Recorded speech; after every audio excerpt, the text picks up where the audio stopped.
ಎಲ್ಲರಿಗೂ ನಮಸ್ಕಾರ. ಬನ್ನಿ ದೊಡ್ಡವರಿಂದ ಸಣ್ಣವರವರೆಗೆ ಇಷ್ಟವಾಗುವಂಥ ಒಂದು ರೆಸಿಪಿ ಮಾಡೋಣ. ಬಿಸ್ಕಿಟ್ ತೊಗೊಂಡಿದ್ದೀನಿ, ಸ್ವಲ್ಪ ಸಕ್ಕರೆ ತೊಗೊಂಡಿದ್ದೀನಿ. ರುಚಿಗೆ ಎಷ್ಟು ಬೇಕೋ ಅಷ್ಟು ಸಕ್ಕರೆ ಹಾಕೋದು. ಇದನ್ನು ಮಿಕ್ಸಿ ಮಾಡ್ಕೊಂಡು ಬರುವುದು. ನಮಗೆ ಎಷ್ಟು ಬೇಕೋ ಅಷ್ಟು ಹಾಲನ್ನು ಸೇರಿಸಿ ಮಿಕ್ಸಿ ಮಾಡುವುದು.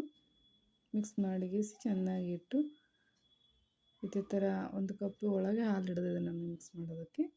ಇದೇ ಥರ ಮಾಡಿ ಇದು 1 ಕಪ್ ಚಹಾ ಕುದಿಯೋ ತನಕ ರೆಡಿ ಆಗುತ್ತೆ. ಬೇಕಿಂಗ್ ಪೌಡ್ರ್, ಬೇಕಿಂಗ್ ಸೋಡಾ, ಸ್ವಲ್ಪ ನೀರು ಹಾಕಿ ಮಿಕ್ಸ್ ಮಾಡ್ತಾಯಿದ್ದೀನಿ. ಯಾರು ಮನೆಗೆ ನೆಂಟರು ಬಂದಾಗ 5 ನಿಮಿಷದಲ್ಲಿ ಚಹಾ ಜೊತೆಗೆ ಸರ್ವ್ ಮಾಡಲು ತುಂಬ ಚೆನ್ನಾಗಿರುತ್ತೆ. ಬನ್ನಿ, ಅಪ್ಪೆ ಪ್ಯಾನ್ ತೊಗೊಂಡಿದ್ದೀನಿ. ಅಪ್ಪೆ ಪ್ಯಾನ್ದಾಗ ಇದೆಲ್ಲ ಹಾಕಿ ಟೂಟಿ ಫ್ರೂಟಿ ಹಾಕ್ತಾಯಿದ್ದೀನಿ. ನಿಮ್ಗೆ ಇಷ್ಟ ಇದ್ದರೆ ಹಾಕ್ಬೋದು, ಇಲ್ಲ ಬಿಡ್ಬೋದು. ಇದೇ ಥರ ನೋಡಿ 2 ನಿಮಿಷದಲ್ಲಿ ಇದು ಬೆಂದಿದೆ. ಇದನ್ನು ತೆಗೆಯೋಣ. ನಾರ್ಮಲ್ ಬಿಸ್ಕಿಟ್ ಚಹಾ ಕೊಡೋ ಬದಲು ಇದೇ ಥರ ಮಾಡಿಕೊಟ್ರೆ ಬಂದವರು ಖುಷಿ ಆಗುತ್ತಾರೆ, ಮಕ್ಕಳು ಖುಷಿ ಆಗ್ತಾರೆ. ನಾನು ಚಾಕ್ಲೇಟ್ ಸಿರಮ್ ಸ್ವಲ್ಪ ಹಾಕಿ ರೆಡಿ ಮಾಡ್ತೀನಿ. ನೋಡಿ ಎಷ್ಟು ಚೆನ್ನಾಗಿ ಒಳಗಡೆ ಕುದ್ದಿದೆ. ನನ್ನ ವಿಡಿಯೋ ಇಷ್ಟವಾದರೆ ನಿಮ್ಮ ಸಪೋರ್ಟನ್ನು ನೀಡಿ. ಧನ್ಯವಾದಗಳು.